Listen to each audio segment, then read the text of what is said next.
लिए तब श्री ठाकुर जी ने सुदामा जी से कही, अरे भैया बड़े दिन भय, आज आपने मुंह को याद किया।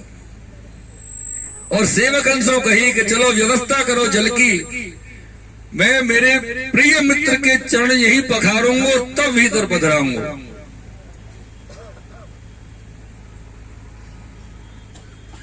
अब इतना समय कहाँ है कि जल आवे और तब तक प्रतीक्षा करें।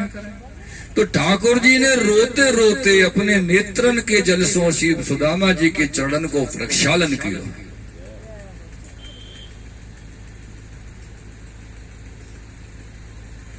ऐसे विहाल विवाइन सो पग कंटक जाने लगे पुन जोए, पाए महादुख तुम सखा आए इते न किते दिन खोए।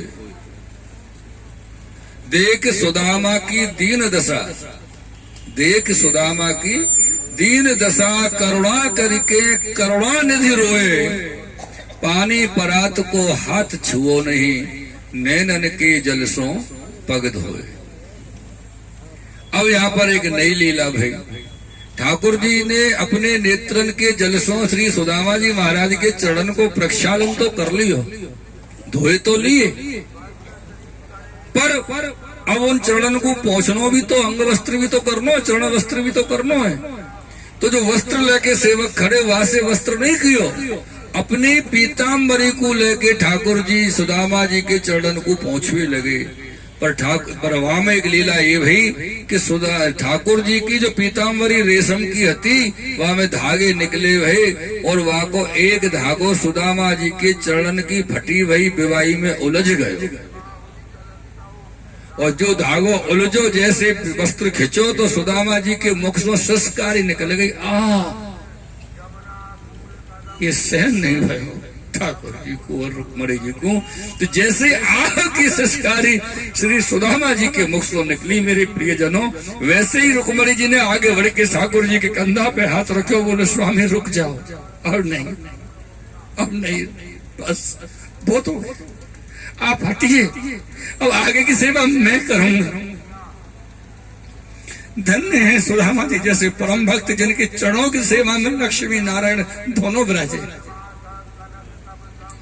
रुक्मणी जी वो विराज करके ठाकुर जी को बगल में किया है, और रुक्मणी जी ने विराज करके वहां पर अपनी अलकावलियों को खोला और अपने बालों की अलकावलियों को ब्रश बना करके सुदामा जी के एक एक विवाही को साफ किया। श्री रुक्मणी जी ऐसा सुदामा जी का स्वरूप।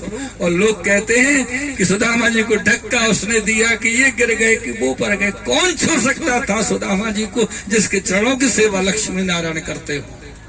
ऐसी शक्ति श्री सुदामा जी में थी, ऐसी भक्ति सुदामा जी की थी शायद। फिर उनको स्वागत सम्मान के साथ महल में पधराया। महल में आप विराजे, खूब उनका पंचगव्य से अभिषेक कराया है, और अभिषेक करा करके श्री सुदामा जी महाराज को बड़े न्यूतन सुंदर वस्त्र आभूषण धराए, और वस्त्र आभूषण धरा के खूब प्रेम से दोनों मित्र दोनों सखन मिलके एक साथ भोजन अरोगे। भोजन अरोग के खूब बात करते करते फिर आज कई दिन के बाद में सुदामा जी को पेट भरे होते, और कई दिन बाद भोजन मिले, कई दिन बाद पेट भरे हो तो भोजन भी अच्छा है, सुंदर भोजन स्वादिष्ट भोजन मिलो, अच्छा भोजन है तो सुदामा जी को आलस आवे लगे, नींद आवे लगी। अब तक के पूरे भक्त मंडली में ठाकुर जी की पूरी द्वारका में ठाकुर जी के कुटुंबी जन, परिवारी जन, निज जन कोई भी ऐसा जीव नहीं था जिसने श्री रुक्मणी जी और श्री ठाकुर जी की सैया मंदिर के दर्शन किए हो, किसी ने नहीं देखा था।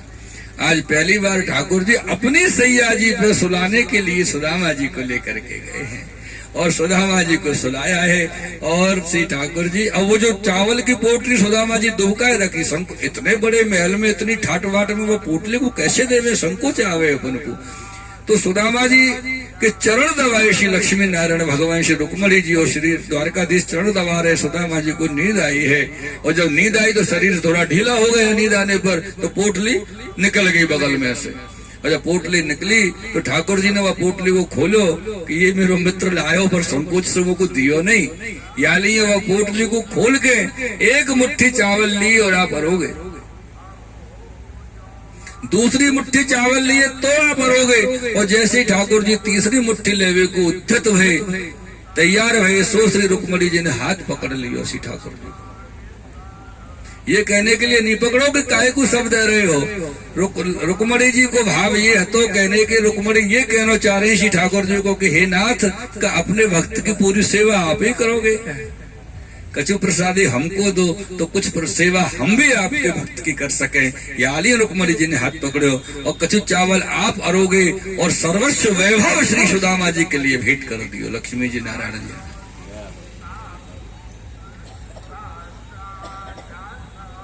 ऐसो उनको भाव।